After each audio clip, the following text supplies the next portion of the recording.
महाराष्ट्र संतांची जन्मभूमी. जसे माऊली म्हटले की संत ज्ञानेश्वर, जगद्गुरू म्हटले की संत तुकाराम, तसेच समर्थ म्हटले की संत रामदास. रामदास हे बालब्रह्मचारी, त्यांना तसे कोणीही गुरु नाहीत. हृदयस्थ प्रभू रामचंद्र हेच त्यांचे गुरु. मुळीचे नाव नारायण, असोनी रामचंद्री आवडी गहन. म्हणून रामदास हे नामाभिधान स्वेच्छा धरिले. अशा या स्वयंसिद्ध रामदासांनी नाशिकजवळ टाकळीस 12 वर्षे पुरश्चरण केले. त्यानंतर 12 वर्षे आसेतू हिमाचल भारत भ्रमण केले. रामदासांचे कवित्व आणि त्यांचे चरित्र यांच्यात अभेदपण आहे. त्यांनी जे अनुभवले आणि जे आचरले तेच त्यांच्या वाणीतून उमटले. रामदासांच्या सद्गुण संख्येबद्दल तर बोलू तेवढे थोडेच.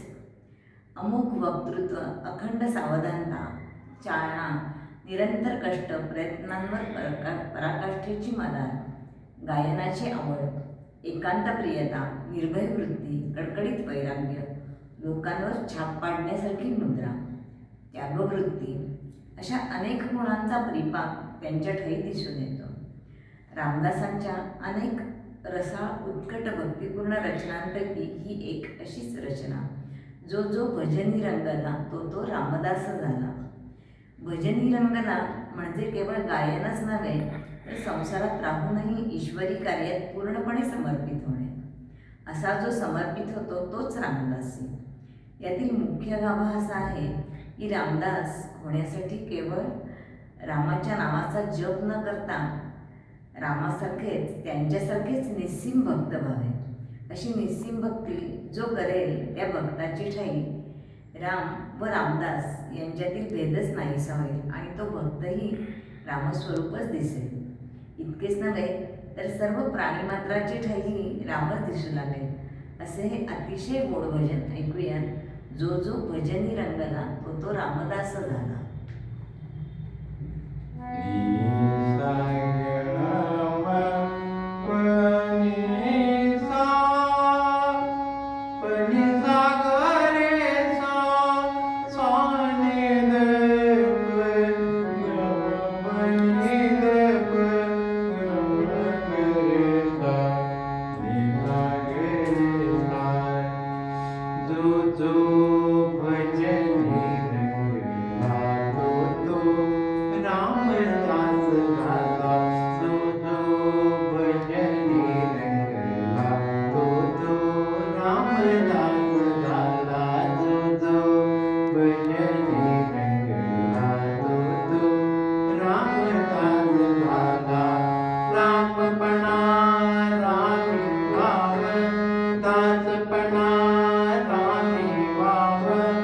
रामपणा कैसा गाव, रामपणा कैसा गाव, तो भजनी रंगला तो रामदास झाला तो.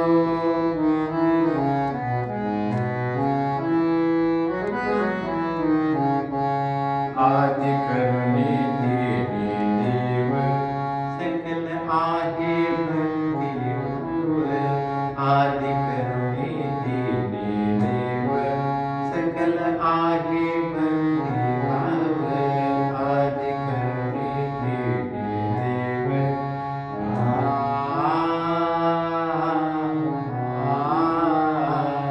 आदि करुणी देव सकल आहे बंधीवाव. राम नाम तोही दास, राम नाम तोही दास, वेद नाही त्या मास, वेद नाही त्या मास.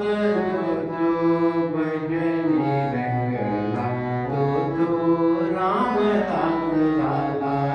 जो भजनी रंगला तो रामदास झाला.